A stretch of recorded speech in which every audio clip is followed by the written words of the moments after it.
Bonjour. Bonjour. Est-ce que vous pouvez vous présenter s'il vous plaît? Je m'appelle Michael Ferreira, je suis responsable des activités françaises du groupe Azarion. Alors qu'est-ce que vous êtes venu trouver? Qu'est-ce que vous cherchez dans l'Adentex Summit?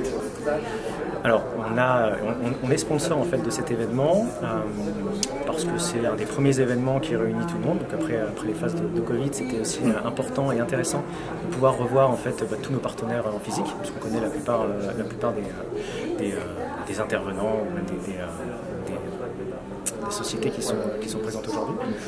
Et c'est aussi pour nous l'occasion de donner le coup d'envoi en fait de la communication d'Azarion en France, puisqu'en fait c'est une société qui est assez jeune, qui a lancé ses activités en octobre l'année dernière, et avec le Covid on n'a pas pu faire ce qu'on voulait, donc on n'a jamais eu de présence marketing, et donc là l'idée c'était vraiment de passer du savoir-faire au faire savoir, et de pouvoir justement expliquer ce qu'on fait, et donc c'est le début d'une vague de communication pour justement installer la marque Azarion en France. Et une dernière question rapide, on est des étudiants du digital, est-ce que vous avez des conseils à donner à des gens qui font leur premier pas dans le e-marketing ou dans la communication digitale en général? Alors, le marché digital, c'est un marché assez vaste en fait. Vous avez plein de métiers différents, mais c'est ce qui rend aussi la chose intéressante. C'est aussi un marché qui bouge très rapidement, c'est-à-dire que soit vous allez avoir une nouvelle législation et donc tous les 6 mois il va falloir s'adapter, d'autres sociétés qui vont innover, donc c'est un marché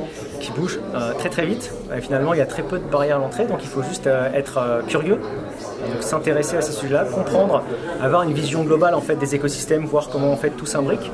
Et si vous comprenez ça, donc si vous êtes curieux, motivé, si vous avez une bonne vision, vous arriverez facilement à vous faire une place. Et puis c'est des marchés qui sont toujours en croissance, même si on a peur des GAFA ou ce genre de choses, c'est des marchés qui sont en croissance, c'est des marchés qui sont dynamiques, c'est des marchés qui recrutent beaucoup, que ce soit en agence, chez les éditeurs, et c'est au quotidien assez intéressant à vivre. La plupart du temps, ce sont des petites structures. Même si on parle de start-up ou de scale-up, ça reste des petites structures à taille humaine. En France, par exemple, on va être une petite centaine, donc c'est déjà une grosse structure, mais on fonctionne comme des startups, c'est la même chose pour toutes les boîtes.